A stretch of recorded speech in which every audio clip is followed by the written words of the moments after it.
gap. They're not going to catch up. The flag there of Australia alongside Vinokourov.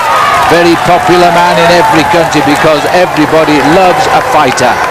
And a fighter he certainly is. He's been up and down really like a boxer this last 15 days of racing. He was on the ground in Autumn, then he bounced back for the individual time trial, then he was on the ground again yesterday. There's been so many times, Phil, throughout the Tour de France that I thought that Alexander Vinokourov was going to abandon the race, but that's not knowing the man. That's not knowing the courage that he shows, and the fact that he wants to ride this Tour de France right the way through to the Champs-Élysées and Paris. And I'll tell you what, Zubeldia there could well find himself in the top 10 tonight with the most to gain. He won't worry Rasmussen, Contador, Evans or Leipheimer, but he will move up possibly into the top 10 if the gaps stay until the finish. He had the most to gain in the breakaway. Remember, we were 25. We don't know how many have been caught, but occasionally we see one or two as they pull back. Now, in that massive crowd, Paul, it's like spot the ball list. Can you tell me where he is? Well, I was just going to tell you, I think cycling's losing an awful lot of its popularity over the last 3 weeks, but actually there's Alexander Vinokourov right in the middle of that crowd. Well, they've been waiting for this for at least 24 hours. The roads on the Pyrnees were closed before 10 o'clock last night. We were stopped by the police till they saw our tags on the car, and then they let us through, but they were letting no one up the mountain.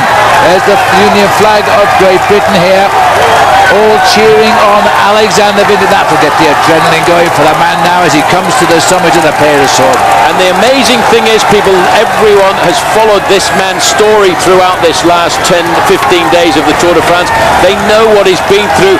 They don't care if he's from Spain or France or Belgium or anywhere. What they care about is what this man has done for the sport to stay in the Tour de France, to battle through all of the bad luck that he has. And now he's actually got this big flag that he's waving for Kazakhstan, and the Minister of Interior came to visit the Tour a little while ago and said that Astana were going to sponsor the team for the next 10 years. Well, it's nice to know you can get paid for the next 10 years. I suspect that Vinokourov will be the manager of the team as time goes on, because he hasn't got a lot of racing left in his body. He felt that this was the year for the Tour and probably his last shot at it.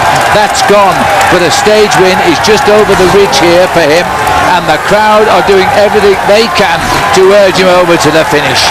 Well, this man, he did everything right for the Tour de France this year. He said he sacrificed everything for the Tour. He's got 31 seconds advantage now over Haimar Zubeldia, and somewhere around the corner he's going to see the summit of the Col de la Peyresourde. He actually said, Phil, when he was devastated yesterday, that he didn't think he could come back to the Tour to try and win it again.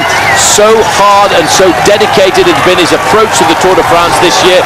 He felt that he'd given his absolute all, and that's why he won't give up. That's why he's looking for every little bit of glory in the 2007 Tour. 0.11 kilometers to go to the summit. From there, that banner, it's 12 kilometers to go to the end. And 10 of those kilometers are downhill, maybe even nearly 11 of them. As he now gets to the top, it's time to zip up for the long descent. It is a very, very fast descent on this side. It's a very good road surface. Vinokourov tops the last climb of the day. Now, this is further down here. Kim Kirken has picked up Zubeldia, has he? Well, Kim Kirken, he's managed to get his rhythm back. He's managed to recover. He didn't panic at all. That's the way the thing goes on a climb like this. You can have a bad moment, you recuperate, you find your rhythm, and then all of a sudden you recover.